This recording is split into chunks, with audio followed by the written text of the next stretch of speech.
What is the relationship between the blackout and hip hop in the 70s? When you ask me that, there's a few things that come to mind. One thing that I remember vividly about the blackout was how the fashion of hip hop was able to spread.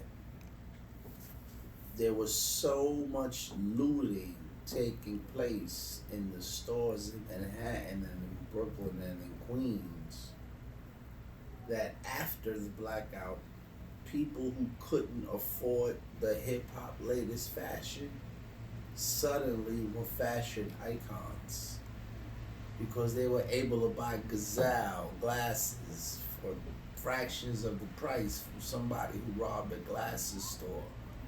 Or they were able to get sheepskin coats for dirt cheap because Delancey Street was looted.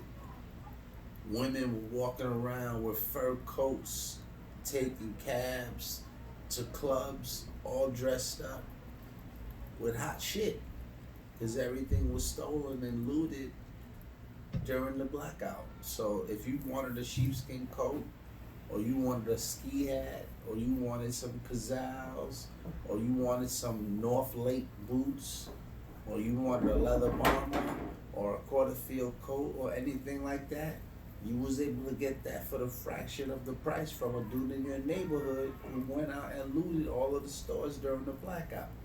Wow. That's just the fashion. But now let's talk about how the jams in the parks compounded, because before the blackout, there were very few people who had state-of-the-art sound systems, and they controlled the parks. He who had the loudest sound system ruled.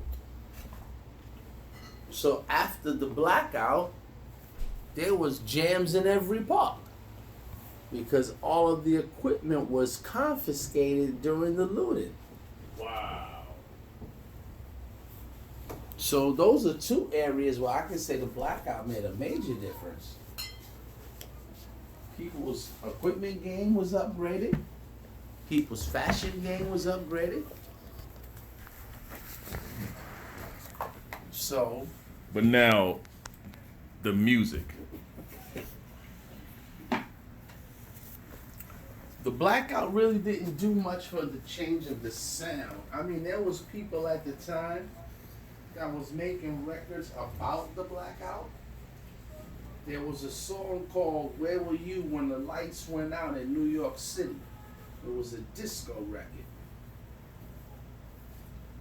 But the blackout was a real economic come up for people who were trying to make beats, for people who were trying to make records, for people who were trying to get their party on in the park.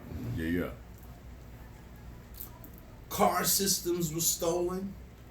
So all of the OJ cabs and all of the toucher class cab service people had upgraded their car systems. And now you started hearing all of the mixtapes from the jams in the cars, because the cabs used to play them for the hustlers to travel around and go from club to club and all of that. Yeah. So that whole culture of the tapes, like the old Zulu tapes or the Flash mixtapes or whatever, those tapes were circulated in the OJs. You ever heard of Rapper's Delight? I'm going to get a fly girl, going to give her some spank and drive off in the Def OJ. Ah. OJ was the car service of the time. So at that time, everybody was listening to the parties that they missed in the OJs on their way to the next party. Wow. So I think the blackout played a role in three things. It upgraded the car systems where more tapes was being played. More people had access to equipment where they was able to circulate in more parks. And I definitely remember the fashion, how the fashion was influenced, because a lot of people who couldn't afford designer stuff suddenly was able to fit in. So those are the three things that I can recall about the blackout that made a difference in hip hop. Hmm.